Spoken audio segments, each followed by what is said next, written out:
Coucou tout le monde, donc si Dieu veut, aujourd'hui nous allons faire le deuxième commandement avec le Rachaim Akadosh. Le deuxième commandement s'étale sur plusieurs versets, donc il nous dit tu n'auras pas d'autre Dieu en face de moi, tu ne devras pas te faire une idole et t'y prosterner, car je suis un Dieu jaloux. On parle en fait d'une punition sur 4 générations, mais une récompense sur 1000 générations. Nous allons faire Lo yeh lecha Elohim acherim al panai. Donc, il ne devra pas y avoir d'autres dieux face à mon nom. Donc,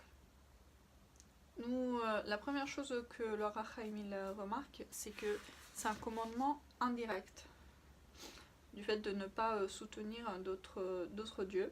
Et là, elle nous dit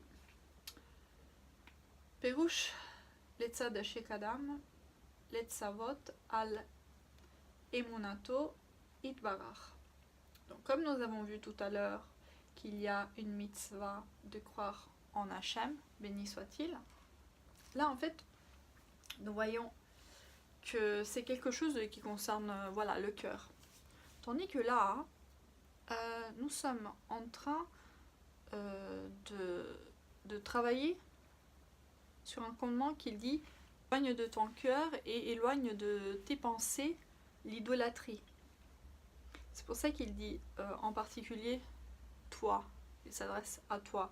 Pas seulement comme nous avons vu tout à l'heure, parce que les 2 premiers commandements ont été entendus clairement par tout le peuple au pied du mont Sinaï, mais surtout parce qu'il te dit, même dans la pensée où il n'y a que toi qui peux connaître tes pensées, ne sois pas idolâtre en pensée, parce que ça commence par la pensée, et après tu finiras dans l'action. Donc le commandement nous met en garde, parce que contre l'idolâtrie, nous sommes punis même pour les pensées. Après, bon, il y a toute une discussion sur le fait que normalement, on ne pourrait pas y avoir une punition s'il n'y a pas explicitement d'interdit. Et là, le Rachaim, il va rentrer dans le détail. Quel est le pouvoir en fait d'un juif? Parce que nous avons dit qu'une fois au pied du mont Sinaï, Hachem, il a mis son nom sur notre visage, sur la racine de notre âme, raison pour laquelle tout le monde est mort une petite seconde, les âmes ont quitté le corps en écoutant la voix divine. Et en fait, elle nous dit que vu que maintenant il y a ce nom qui est présent dans l'âme juive, le fait de soutenir une idole va le transformer en un Elohim, que ce qu'on a pu connaître avec le Moloch, le Baal Peor, voilà. Et là, il traduit Iyé en ramener quelque chose à être. Il ne devra pas y avoir, au début, Lo Iyé, et après ça devient en pluriel. Elohim, Acherim, d'autres dieux au pluriel, parce que là, il va nous apprendre que si tu t'éloignes du concept que Akadosh Baruch Hu est un, que tout provient de la même source, qu'il gère le monde, du moment où tu t'éloignes de ce Echad, tu vas concevoir qu'il peut y avoir deux, donc s'il peut y avoir deux, il peut y avoir plusieurs. Pluralisme, et nous pouvons très bien le voir dans le Tanakh, dans les mots des prophètes d'Israël qui parlaient de tous les idoles qui malheureusement ont pris la place en Eretz Israël. Et là, le Rachaim va nous expliquer pourquoi c'était nécessaire de dire en ma présence. Vu que la présence de Dieu, normalement, elle remplit le monde, pourquoi préciser ça? Normalement, nous croyons à un prophète qui évoque le nom d'Hachem, Yod-Keh-Vav-Keh,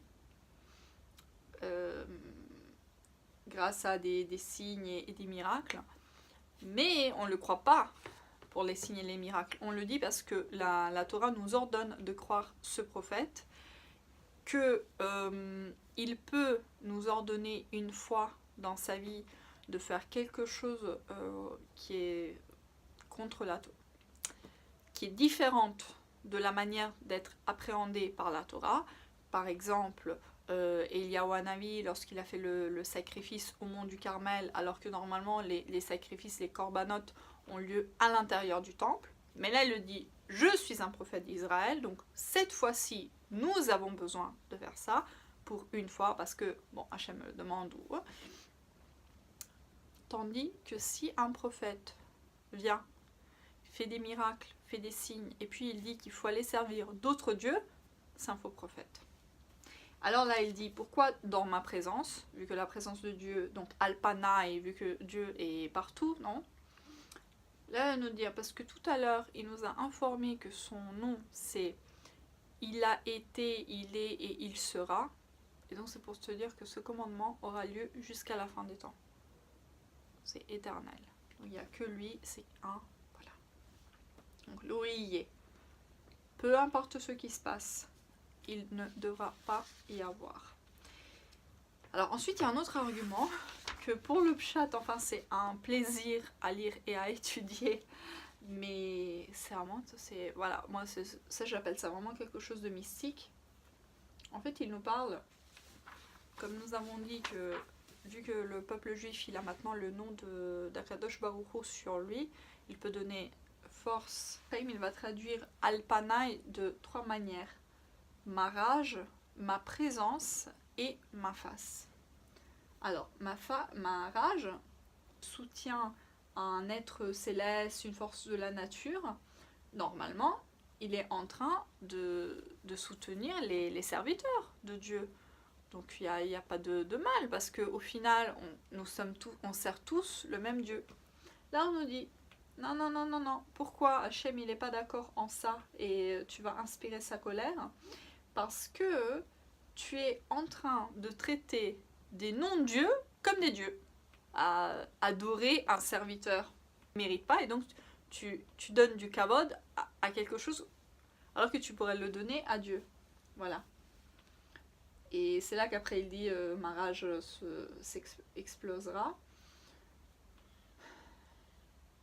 Et c'est pour ça qu'après le commandement va continuer en disant ne te prosterne pas et ne soutiens pas, car je suis l'Éternel de Dieu, ton Dieu, et je suis un Dieu jaloux. Donc deuxième point, ma présence. Dis si tu entaches ton âme du péché de l'idolâtrie, sache que dans le Olam Haba, dans le monde futur, pour ce péché-là, tu ne pourras pas être en ma présence. Et donc sachant que les plaisirs les plus intenses de ce monde ne représentent même pas un 60e dans le Olam Haba, c'est pour dire que l'âme sera dans une souffrance éternelle. Et ça, c'est en particulier pour les Juifs. C'est vraiment pour Am Israël qui était au Sinaï. Enfin, Alpanaï, donc c'est-à-dire ma face. On dit que tu seras mon symbole au sein des autres nations. Les nations vont reconnaître cette sagesse incroyable qui est la tienne parce que j'associe mon nom avec toi. En fait, il est en train de dire que si tu t'associes au mal, là ça va être la catastrophe. Vous imaginez, voilà, des grands, enfin comme disent les super-héros, des grands pouvoirs représentent des grandes responsabilités. Donc là c'est catastrophique. Et après tout à l'heure, une chose que j'ai aimé, c'est que on parlait vraiment du fait que nos actions vont constituer une entité spirituelle. Donc ce sont les anges accusateurs ou au contraire les anges concrets grâce à nos mitzvot, et donc qui vont nous défendre le soir parce que nous sommes jugés chaque jour. Et c'est rare qu'on vraiment on aborde le côté spirituel du judaïsme. Nous sommes tellement dans le fait de faire les mitzvot, de cuisiner, de préparer les choses, de courir à droite et à gauche, de dire peut-être les brachot de manière rapide et vite, tranquillement et sûrement avancera. Mais on ne se rend pas compte de combien c'est spirituel et de combien nous avons beaucoup plus en commun avec les cultures orientales qu'avec l'approche occidentale et matérialiste de ça. Donc c'est magnifique que ça soit évoqué dans le pshat, donc vraiment dans l'extériorité, dans la lecture voilà, littérale.